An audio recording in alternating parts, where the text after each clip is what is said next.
사무엘하 21장 10절에서 14절 말씀 우리 함께 다 같이 읽겠습니다. 시작.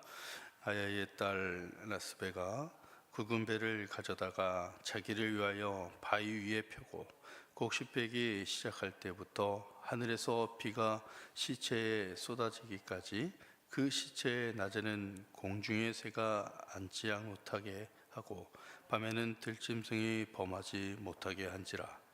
이에 아야의 딸 사울의 첩 리스베가 행한 일이 다윗에게 알려지매 다윗이 가서 사울의 뼈와 그의 아들 요나단의 뼈를 길르앗 아베스 사람에게서 가져가니 이는 전에 블레셋 사람들이 사울을 길보아에서 죽여 블레셋 사람들이 벳산 거리에 매단 것을 그들이 가만히 가져온 것이라. 다윗이 그곳에서 사울의 뼈와 그의 아들 요나단의 뼈를 가지고 올라오매 사람들이 그 달려 죽은 자들의 뼈를 거두었다가 사울과 그의 아들 요나단의 뼈와 함께 베냐민 땅 셀라에서 그의 아버지 기스의 묘에 장사하되 모두 왕의 명령을 따라 행하니라. 그 후에야 하나님이 그 땅을 위한 기도를 들으시니라. 아멘. 하나님은 잊지 않으십니다. 하나님은 잊지 않으십니다. 라는 제목으로 하나님의 말씀 선포하겠습니다. 오늘 본문은 다윗의 인생 가운데 비교적 잘 알려지지 않는 본문입니다. 전쟁의 승리나 찬란한 왕권의 이야기보다도 고난과 기다림 그리고 하나님의 응답이 담긴 본문입니다. 사무엘하 21장은 이스라엘 땅에 3년 동안 기근이 계속되던 때를 기록합니다. 다윗은 이 기근의 이유를 알기 위해 하나님 앞에 나아가 기도합니다. 그 결과 이 기근이 사울이 기브온 사람들과 맺은 그 언약을 깨트린 죄 때문임을 알게 됩니다.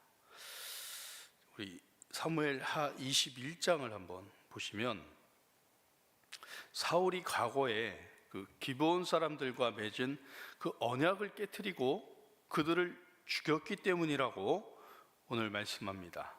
자, 이 언약은 여호수아 시대에 그 하나님의 이름으로 맺은 그 약속이었지만 사울은 자신의 열심과 판단으로 그 언약을 무너뜨렸습니다.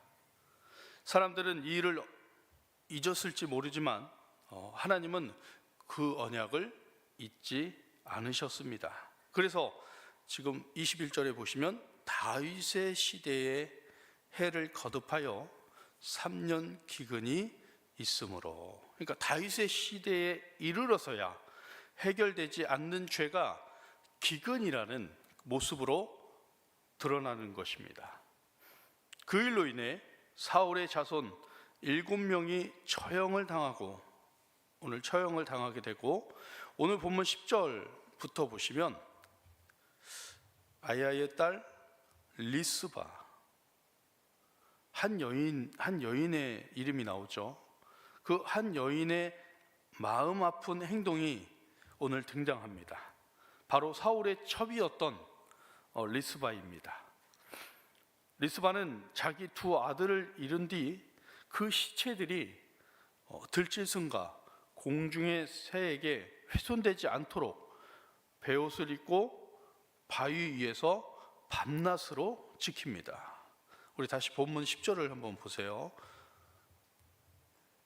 리스바가 굵은 배를 가져다가 자기를 위하여 바위 위에 펴고 곡식 빼기 시작할 때부터 하늘에서 비가 시체에 쏟아지기까지 그 시체의 낮에는 공중의 새가 앉지 못하게 하고 밤에는 들짐승이 범하지 못하게 한지라. 비가 내리기까지 얼마나 오랜 시간인지 정확히 알 수는 없지만 그 시간은 기도와 눈물의 시간, 말없는 기다림의 시간이었습니다. 그리고 이 소식이 누구에게 전해집니까? 11절 보십시오. 이에 아야의 딸 사울의 첩 리스바가 행한 일이 다윗에게 알려짐에 다윗 왕에게 알려집니다. 그리고 다윗은 이 일을 지나치지 않습니다. 12절 다윗이 가서 사울의 뼈와 그의 아들 요나단의 뼈를 길르앗 야벳 사람에게서 가져가니 이는 전에 블레셋 사람들이 사울을 길보아에서 죽여 블레셋 사람들이 벳산 거리에 매단 것을 그들이 가만히 가져온 것이라. 그리고 14절에 보시면 사울과 요나단의 그 뼈 그리고 죽임당한 자들의 뼈를 거두어 정중하게 장사하게 됩니다. 그리고 그때 14절 하반절에 보시면 그 후에야 하나님이 그 땅을 위한 기도를 들으셨더라.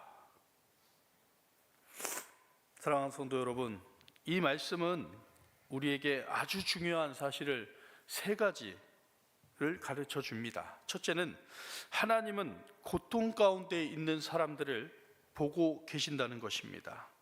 리스바는 왕도 아니었습니다. 권력도 아니었습니다.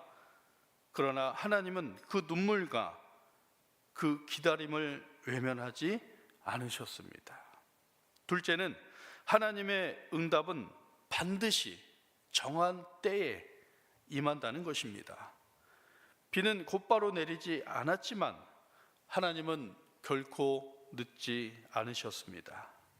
그리고 셋째는 한 사람의 기도와 눈물이 역사를 움직일 수 있다는 사실입니다. 리스바의 행동은 그 다윗 왕의 마음을 움직였고 결코 하나님의 응답을 이끌어냈습니다. 사랑하는 성도 여러분, 혹시 지금 우리가 이렇게 느끼고 있지는 않습니까? 기도해도 아무 일도 일어나지 않는 것 같은, 하나님은 일하지 않으신다는 것 같은 그런 마음에 있지 않습니까? 그러나 오늘 본문은 분명히 말합니다. 하나님은 잊지 않으셨습니다. 침묵하시는 것처럼 보여도 외면하시는 것이 아닙니다. 우리의 기도, 우리의 눈물, 저와 여러분의 기다림은 하나님 앞에서는 결코 헛되지 않습니다. 오늘 이 새벽 리스바처럼 끝까지 하나님 앞에 머무는 믿음을 주시기를, 하나님의 때를 신뢰하며 기다릴 수 있는 은혜를 주시기를 함께 구하며 나아가기를 소망합니다. 그리고 반드시 기억합시다. 그 후에야 하나님이 그 땅을 위한 기도를 들으셨더라. 아멘. 오늘도 하나님은 저와 여러분의 기도를 듣고 계십니다. 이 믿음으로 하루를 시작하는 저와 여러분이 되시기를 예수 그리스도의 이름으로 축원합니다. 살아계신 하나님 아버지, 오늘 말씀을 통해 하나님은 침묵 속에서도 일하고 계시며 우리가 잊은 것조차 잊지 않으시는 분이심을 깨닫게 하시니 감사합니다.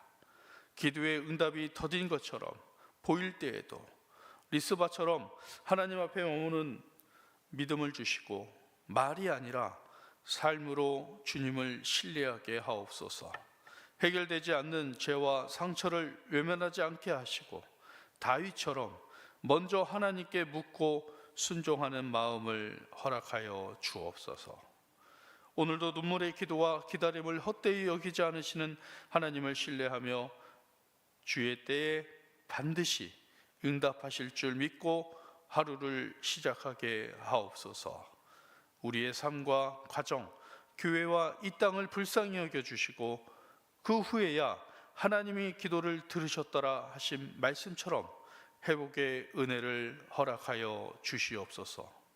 이 모든 말씀을 우리를 위해 자기 생명까지 내어주신 예수 그리스도의 이름으로 기도드립니다. 아멘.